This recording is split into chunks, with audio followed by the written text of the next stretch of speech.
Hi, on behalf of the Center for Progressive Reforms, we would like to introduce you a weekly update on Uzbekistan. The increase in electricity and gas tariffs implemented in Uzbekistan from May 1. This marks a significant shift in the country's energy policy landscape, which has not seen such adjustments since August 2019.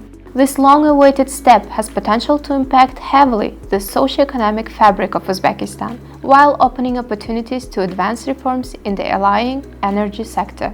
The government has outlined a multi-tiered tariff system, where the base cost of electricity and gas will rise substantially.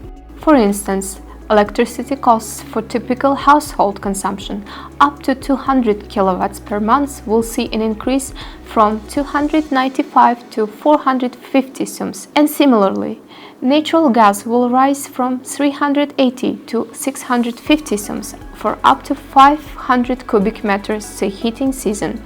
Notably, the government is also introducing social norms for usage, where consumption within these norms is billed at a preferential rate, and usage beyond these limits incurs substantially higher charges.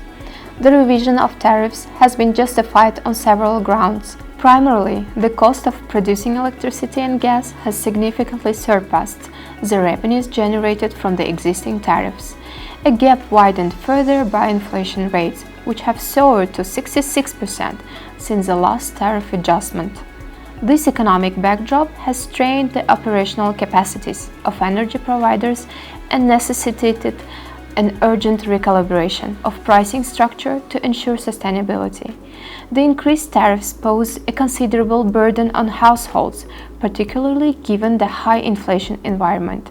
The establishment of social norms for energy consumption is a critical measure that aims to cushion low-income families from the abrupt increase in living costs. However, this approach also necessitates a robust mechanisms to ensure that these norms are sufficient to cover essential needs without leading to energy poverty.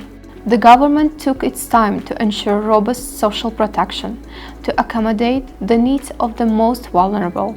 This includes setting realistic social norms and social assistance programs with one-time financial assistance to the neediest families. To mitigate the shock of tariff increases, last September the government introduced a very generous social norm of 1,000 kilowatts per month, which was way above the average consume. This gradual approach was aimed at allowing people to get comfortable with some limits to the heavily subsidized electricity. With substantial reduction of subsidies to electricity from government coffers, the country can now allocate more resources to energy efficiency programs aimed at reducing overall consumption. This policy not only helps the environment, but also lowers the financial burden on consumers. For example, subsidies or rebates for energy-efficient appliance and home retrofitting could be viable strategies. Given the public sensitivity to utility pricing, maintaining open channels for dialogue between government, stakeholders, and the general public is crucial. Transparency in how rates are calculated and funds are allocated can help build trust and acceptance towards the changes. To support the sustainability of the energy sector, significant investments in modernizing infrastructure to reduce losses and increase efficiency should be prioritized. This can include upgrading transmission lines, reducing technical losses, and integrating renewable energy sources. The adjustments of electricity and gas tariffs in Uzbekistan is a complex but necessary measure to realign the energy sector with economic realities.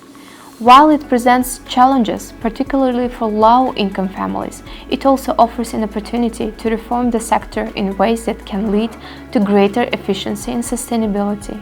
A balanced approach that combines tariff adjustments with strong social safety nets, gradual implementation, strategic investments in energy efficiency infrastructure can help mitigate negative impacts while setting the stage for a more resilient energy future. This is all for today.